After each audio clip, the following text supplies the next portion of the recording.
Round table సమావేశంలో కవిత గారు, MLC కవిత గారు మాట్లాడుతూ పూల గురించి మాట్లాడడం జరిగింది.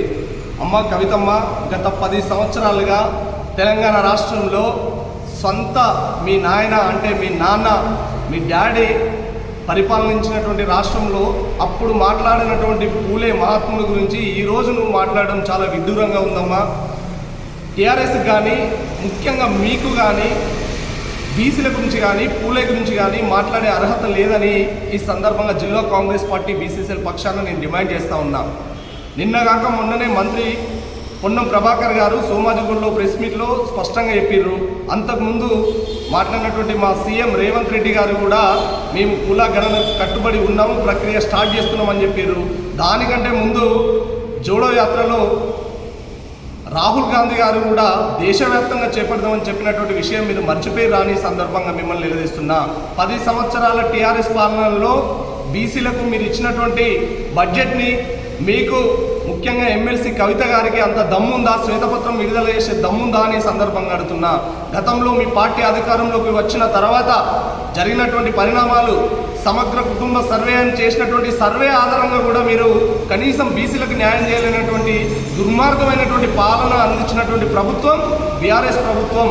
మేము బరోబ్బరి కాంగ్రెస్ పార్టీ ఏదైతే చెప్తుందో ఖచ్చితంగా అది చేస్తుంది. వచ్చిన 2 నెలల్లోనే 6 సంక్షేమ పథకాలు, ప్రజాపాలనకు సంబంధించినటువంటి 6 గ్యారంటీలలో 4 గ్యారంటీలు ఇచ్చినటువంటి ఘనత ఈరోజు కాంగ్రెస్ పార్టీకి ఉంది. అదేవిధంగా గతంలో పనిచేసినటువంటి మాజీ బీసీ మంత్రి అయినటువంటి ఆయన కనీసం బీసీల మీద సోయి కూడా లేదు.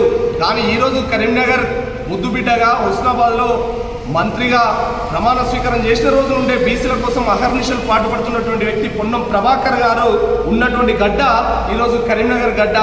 అలాంటిది బీసీ సంక్షేమ శాఖ తీసుకున్నటువంటి మాత్యులు పొన్నం ప్రభాకర్ గారి ఆధ్వర్యంలో ఖచ్చితంగా బీసీలకు న్యాయం జరుగుతుంది. దానికి ఒక ప్రణాళికబద్ధంగా, శాసనబద్ధంగా, రాజ్యాంగబద్ధంగా ఆయన అహర్నిశలు కృషి చేసి ఈరోజు బీసీలకు సంబంధించినటువంటి కుల గణ జనానికి సంబంధించినటువంటి ప్రక్రియను సిద్ధం చేయడానికి మా కాంగ్రెస్ పార్టీ కట్టుబడి ఉంది. కాకమ్మ కథలతోని మరోసారి ఎంపీ ఎలక్షన్స్ దృష్టిలో పెట్టుకొని కేవలం ఎంపీ ఎలక్షన్స్ కోసమే రాష్ట్ర వ్యాప్తంగా బీసీ కులగణనను, లేదంటే బీసీల ఆత్మగౌరవమనో, లేదంటే ఇంకేదో అనే నువ్వు తిరుగుతున్నావు తప్ప కనీసం మీకు తిరిగే అర్హత లేదని ఈ సందర్భంగా కవిత గారికి మేము కాంగ్రెస్ పార్టీ జిల్లా బీసీసీఎల్ పక్షాన చెప్తున్నాం. మీరు గతంలో చేసినటువంటి బీసీలకు ఏమైతే చేసిరో అది శ్వేతపత్రం విడుదల చేయాలి. పూలే గురించి, మహాత్ముల గురించి మాట్లాడేటువంటి నైతిక హక్కు బీఆర్ఎస్ పార్టీకి లేదు. కనీసం పూలే గురించి మీరు అసెంబ్లీలో పెట్టాలని అంటున్నారు, అది ఖచ్చితంగా జరిగి తీరేటువంటి అంశమే. కానీ మీరు చెప్తే జరుగుతుందో, లేకపోతే ఇంతకుముందు 10 సంవత్సరాల పాలన మీ నాయనని ఎందుకు నువ్వు క్వశ్చన్ చేయలేదు, మీ అన్నని ఎందుకు క్వశ్చన్ చేయలేదు, మంత్రులు మీ కుటుంబ సభ్యులను ఎందుకు క్వశ్చన్ చేయలేదు? ఈరోజు బీసీలు యాదకొచ్చిరా కవితమ్మకి. కాబట్టి కవితమ్మని కానీ, బీఆర్ఎస్ పార్టీని కానీ నమ్మేటువంటి పరిస్థితి లేదు. మీకు మాట్లాడేటువంటి నైతిక హక్కు కానీ, గౌరవం కానీ మీకు లేదని ఈ సందర్భంగా మేము చెప్తున్నాం. మీరేం చేసిరో శ్వేతపత్రం విడుదల చేసిన తర్వాతనే జిల్లాలలో బీసీల పేరుతోని, పూలే పేరుతోని మీరు తిరగాలని ఈ సందర్భంగా మిమ్మల్ని ఒక్కసారి సవినయంగా కోరుతున్నాం. కాబట్టి కాంగ్రెస్ పార్టీ ఏదైతే ఇస్తుందో, ఏదైతే చేస్తుందో అదే చెప్తుంది, ఏదైతే చేస్తుందో అదే ఇస్తుంది అని ఈ సందర్భంగా తెలియజేస్తున్నాం.